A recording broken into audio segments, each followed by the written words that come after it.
Hello everyone. So yeah, this is me. Quite recently, I've discovered a method to very easily, like very easily and neatly, and everything looks great. Make a new texture with a new UV map layout without any weird cutting and pasting or anything of there, or anything like that in Photoshop. And there are also no artifacts, no like layering objects, like shrink wrapping objects over other objects. There's none of that. It looks neat, everything looks nice. So yeah, let's start with that. I've already cut out the piece of the torso I still need, so I basically just need the front chest, a little bit of the back neck, and the hands. And I select both of them. This is possible in later versions of Blender by selecting one in edit mode and then clicking Control and selecting the other one. So they both show up on the UV map as you see. And as you see, there's some overlap and we don't want that. We don't want random pink blotches, or well, it's still pink now, but I will make the multiplier gray later on. We don't want any gray blotches on our skin. We don't want that. So what I do is I have my UV map in data and I rename it the UV map of my top. To be clear, just click on the top in the scene selection to make sure it's that. If it's yellow, it's that. And I rename the UV map to UV map alt. That's the alt UV map with where the texture is right for that UV map. And I make a new UV map by clicking on the little plus. And I name it UV map new. So yeah, that's the first step. I make sure to select both again, and I make sure I am in the top with the two UV maps. As you can see, if I click on the body, there's one. If I click on the top, there's the old and the new. And I go change the layout to so there's no overlap. And there's also no weirdness, and I make sure to select the UV map new, of course. So yeah, those are two different UV maps for the same objects. And wait, yeah, I also only have the female UV layout at the moment, so I go open my new image. It's somewhere there. Where are you? There you are, the adult male UV layouts. The female version I had to do a lot of puzzling because of the higher waist. With the male version it's quite easy, so I move it about and then I move it back because I want the back and the front to move simultaneously, which will be easier to make an ombre mask later on. So I go back and I select all of them and move them down out of the way of the naked body piece. Just right there. Oh, here, as you can see, it's a little bit in the space of the shoes. Again, we don't want that, so I select everything with L. As you can see, there's not a lot of the pieces are not perfectly connected to each other. We will fix that later on. So I move it about a bit. Make sure it's all in the red space for the top. This piece I can delete. It's a back face that I will remake later on. So that one, no, that's wrong. That one can be gone, just delete faces. And this is the bottom, to be clear. And yeah, there's some space there, so I will put it there. What I do then, the proportions might not be perfectly right, so I look around and oh no, I don't have my UV checker map right here. So I go back and import my UV checkers, which I got from Simlicious. And apply that. I go back to my UV layout, but I apply the checkers as a material. And the point of the checkers is the texture, they're all squares. But as you can see here, they're rectangles, they're not perfect squares, which means this is too squashed. It had to be stretched out a little bit, and so the rectangles turn to squares. This is where I realized it was still showing the old UV map layout, so I won't see the change, but if I click on the camera right there, I can see the change.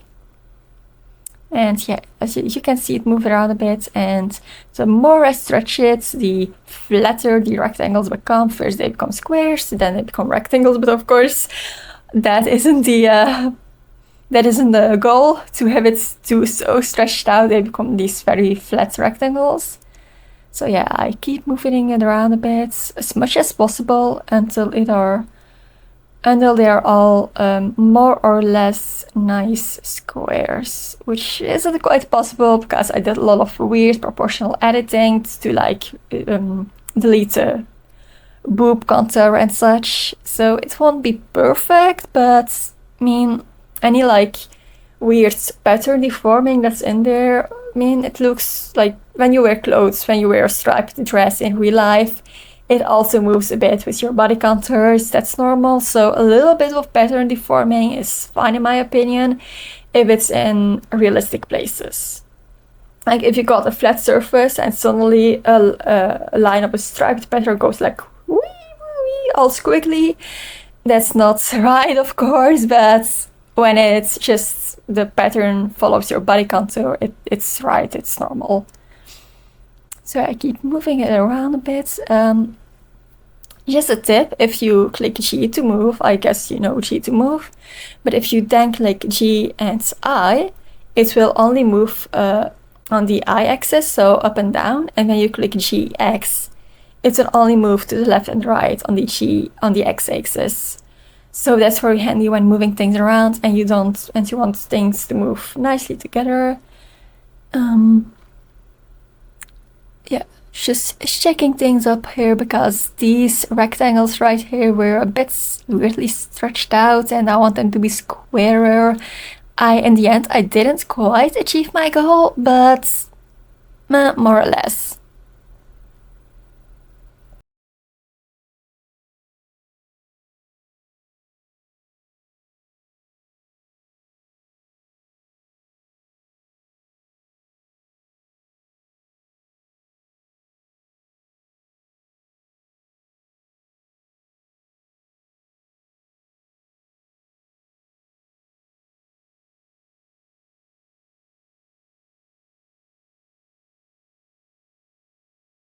Can you tell I'm a perfectionist?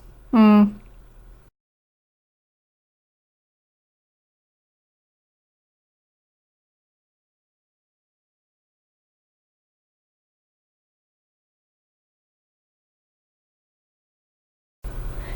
let's start with the stuff that I actually wanted to show. In the shader editor, I delete the green bits.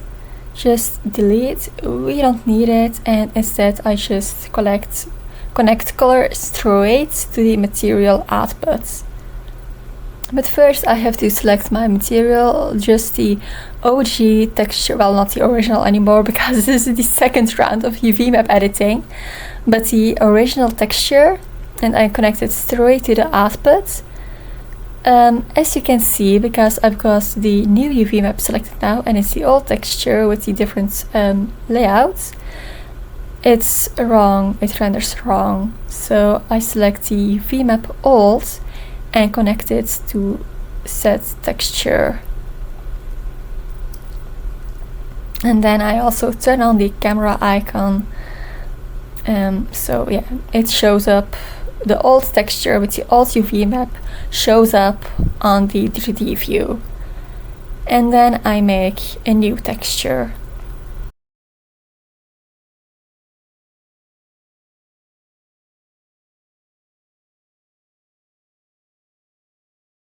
To the new texture, I connect the new UV map, which is very important, the new UV map, and I make a brand new texture, naming it something like UV map new bake. As long as it's clear for you, it doesn't matter what you name it. And yeah, I make sure that I actually see, yeah, that is my new UV map, the new material, and I make sure I see the old texture, but I select the new UV map. It's selected here, as you can see, and I go to the render settings and I click bake. Very clear, just to be clear, it has to be on bake type emit, nothing else. And yeah, then I just wait for it to bake. and you will see absolute magic happen. That, guys, girls, and non-binary pals, is just your perfectly looking texture adapted to your new UV layout. No cutting or pasting or anything like that. No weirdness, no, just texture perfectly adapted to your new UV layout in 5 seconds. Now ignore what's going on the screen as I forgot a step. You also have to bake the alpha, and then you can fix up some slight mistakes in the texture, just so yeah. But here I was already fixing up the mistakes before baking the alpha, so yeah. Just ignore what's happening on the screen. But anyway, some concerns that people may have. You know, the original Sims 4 UV layout is a rectangle. It's instead of 1K by 1K, it is 1K by 2K. And you will see when you make a new UV map, you have in your original objects, you have your UV map old, which will be the original Sims 4 rectangle if you don't do a second round like I did here. You know, your Sims 4 rectangle, and if you then make a new UV layout, a new UV map, you want to be a square. Just make it a square, don't worry. And in a square, like stretch out the pieces, which if you have the old UV layout and then open the UV layout in a square, it will be squashed. Just stretch out the pieces to make it look proportional on the Sims 3 UV layouts. It's fine, it will work. And it will do the right thing. Don't worry about that. At some point, you might, when you have baked your new texture, it might be stretched out. But then, when you actually go select in every single instance, go select the new UV map, it will be a square again. Or if it's not, you can just squash it, like resize it in Photoshop or something. But anyway, don't worry about the rectangle to square thing. I also just figured this out, but it will be fine, is the point. So yeah, as you can see, I still have a black background, and I'm not supposed to have a black background, and I'm doing a lot of silly stuff here, such as already merging the objects of the body and the top, which I should not have, because I still had to bake the alpha, which is a very important step to have this nice transparent background. Now in this case, in this top, it's a quite simple top, so I could have just opened it up in Photoshop and deleted the black manually. But when you have something that's much more complicated or something with sheet parts, it becomes a mess, so ignore all of this. I went back a gazillion steps, and here I am again, body and top separated, my old UV map, my new UV map. New UV has to be connected to a new texture, which won't matter in the end, because for some reason, and the bake settings are the exact same. I will already bake while I explain some stuff. In the shader editor, all you need to do is you just still have your old OG texture selected, but you have to connect alpha to the output instead of color. That's all. I'm also just resaving my new bake again, just for safekeeping. Because when you do alpha baking, for some reason it overrides the wrong texture. It will override this one right here, and it won't go to my new texture for some reason, which is annoying. But yeah, here is the alpha bake. All right. And yeah, as you can see, it is in the old texture, but I don't need the old texture anymore, so whatever. And I've also still got it saved separately outside of Blender. As you can see, the alpha and the new bake have the exact same silhouettes, so that's amazing. And now we will have to go over to Photoshop. I have like 2013 I kept in Photoshop, which does the trick. Generally, I use Paste for Affinity Photo, but for some reason the channel editing in Affinity Photo is like dysfunctional or something that you really have to fix it. So for things where I have to do any channel editing, like normal maps, for color channel masks, and also this, I have to use Photoshop instead. So yeah, Photoshop, here I come. Again, it's an old version, but it does a trick. And first, I really dislike the layout when opening an image in this old Photoshop version. So instead, I navigate to my pictures. Arcaio, do the swan stop, and I open my this is other textures. I open my male color bake and my male alpha bake, both in Photoshop. It doesn't want to open simultaneously in Photoshop because it is so sad that everything wants to be opened in Affinity Photo. But so yeah, do this twice and open them both in Photoshop. And the color, you have to make a mask layer, which is this sort of rectangle, opaque rectangle with a dark circle in the middle icon. And then I just copy the whole image of my alpha texture, and I put it in the layer mask, enabling its visibility. And as you can see, transparent texture, magic. Here we go, it looks like it is supposed to. I save it as a PNG, which is, in my opinion, one of the more, which is very stable, good image format. We love PNG, and I rename it to something new, something silly in my case, something very silly. And I open the new texture. Now this can all be deleted. I don't need the old UV map anymore. I can just have my new one. Now all of this can be deleted. Not before the alpha baking. Now I can. This can be gone, and I will open my new texture, my good texture, and I will select it. So, yay! Why isn't it showing up? And yeah, oh yeah, I still have the alpha connected instead of the color, but here we go! Yay, texture, good looking texture, what we want. And now I can merge them together. Finally. Just make sure when you merge two objects that the UV maps have the exact same name. Even an extra space will ruin everything. I still have UV new bake selected, which is very stupid. But here I have the right thing selected. Here I have the Juju goods. And I go edit some things like, why is this random bit of black here? You have to go erase alpha, bye, and smudge it out a little bit so it's the exact same color. More strength so it smudges more easily. Instead of that weak little stupid smudge, just smudge properly.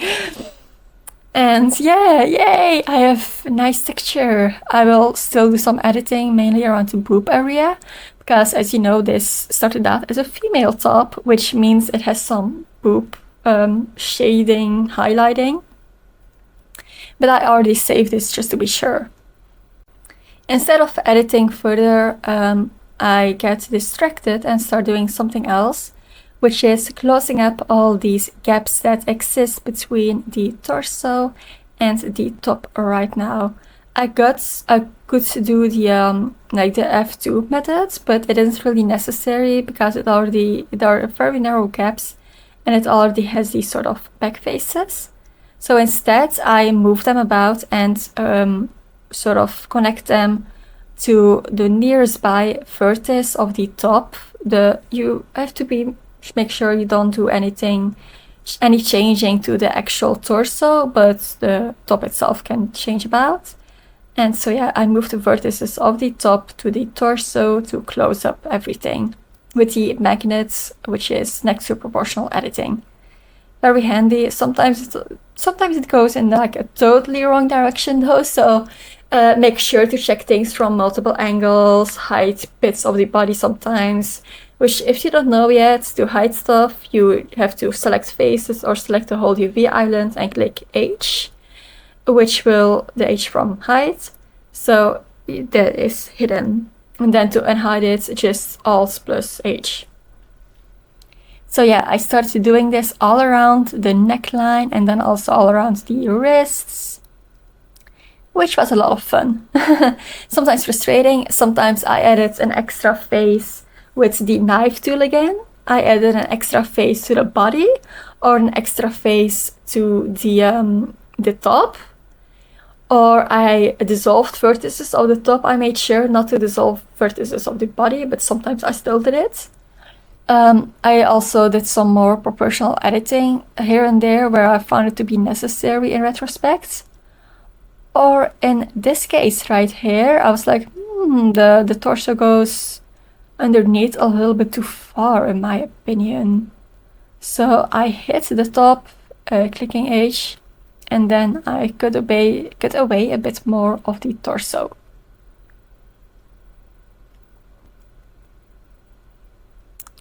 So it doesn't, the top, like the connection doesn't have to go as deep, if you know what I mean.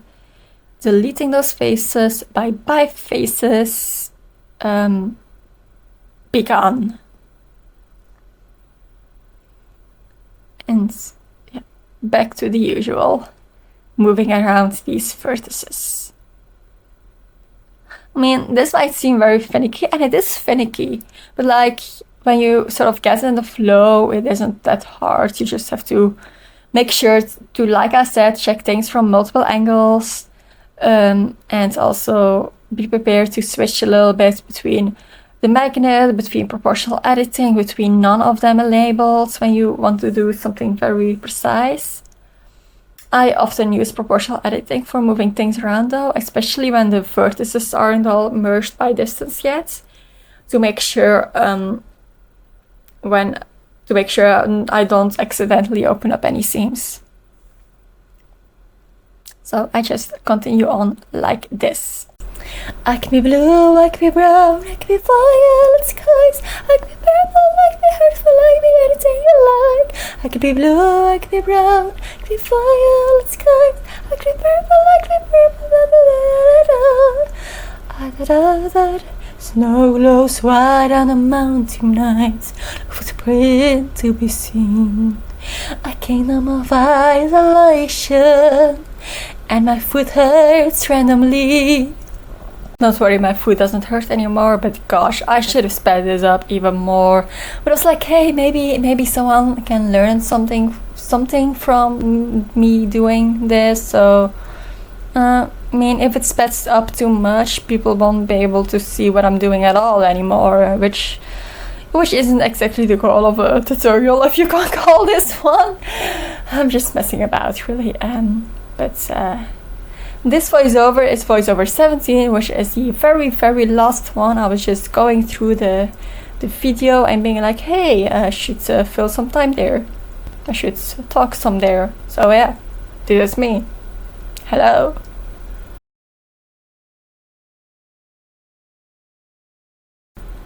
So yeah, everything that can be connected has been connected. I did merge by distance over the whole thing, which gets rid of any like overlapping vertices. So when two vertices are in the exact same place, they will become one, which really decreases vertex count, which is great for game optimization.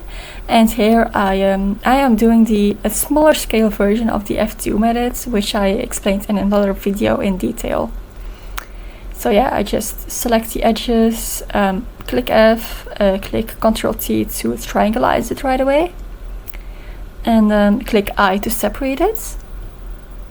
I as in Y as in the V with the leg, you know what I mean. I'm not a native English speaker, sometimes I may sound like one, but I'm not. And yeah, I do F for both of these sides. I have found that when you do the F methods for like sharp corners or very rounded things, it tends to go a little bit weird. So when there's like a sharp corner, I tend to do the two sides of the corner separately. And yeah, I'm just moving this around and making sure everything is in the right spot proportionally. Wait, there's something weird going on here. Did I forget a face? What would be going on right here? Magnet again to connect them. There's something happening. Oh, there. Huh? What's going on? Huh? Why? It is doing weird. I know, me, Hita from the future, voice overing this, already knows what's going on. Oh yeah, I forgot a face. There it is. A random forgotten face. Yeah, it also has to move up there. Clicking I an extra time to separate it and moving it up there. And yeah, that's that face. Everything's good again. The world is fair. The world isn't fair at all. The world sucks, but you know what I mean. Just joking. Yay! It has more or less the right proportions. Not that it matters much, it's literally just like a small filling. Where should I move it? Should I resize it a little bit more? Maybe not. Where should I move it? It is technically a connection of the other, like, lighter pink hair. So yeah, I also merged that by distance, so it's like one neat island. Should I move it there? But between all those dark pinks, that's a little bit weird. Let's just move it up to the neckline where it belongs. There we are. Resizing a little bit, it can be small, pattern doesn't matter much there. Go to texture paints, I make sure that it's the exact same shade of pink, and also select mix instead of erasing off. I don't want to erase stuff as the others, and ta-da!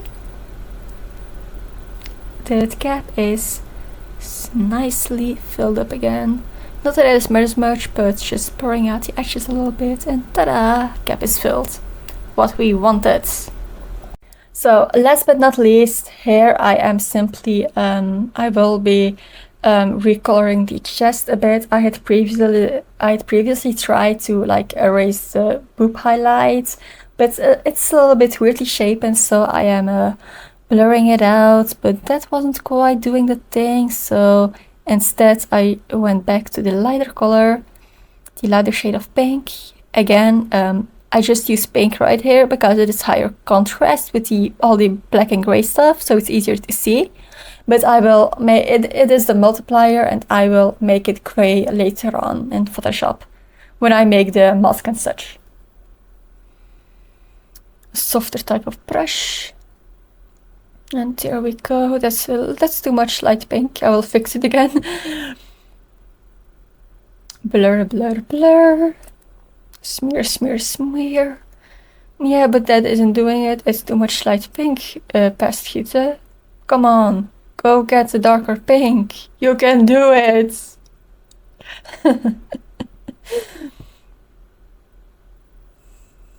No, it's too light. Come on, dark pink. Color pick a dark pink. You can do it. Yeah. That's better. No, it's too opaque. It will erase all the light. That's not good. Yes. Less strength. Just a little bit more of darker pink. Smoothing it out. Having a nice shadowy drape. Yes, it looks... Yes, that's the goal. Smear, smear, smear. A little bit of drape for high fem guys. Yes, just saving my blend file, but because my laptop, like, it runs Blender fine-ish, but she sometimes can be a little bit slow in Blender. Sometimes, especially when I've been in it for a while and editing a lot of stuff. So saving it, also saving the texture again. What am I doing here? Why was I lagging? Yes, save that texture. That can be closed. Bye.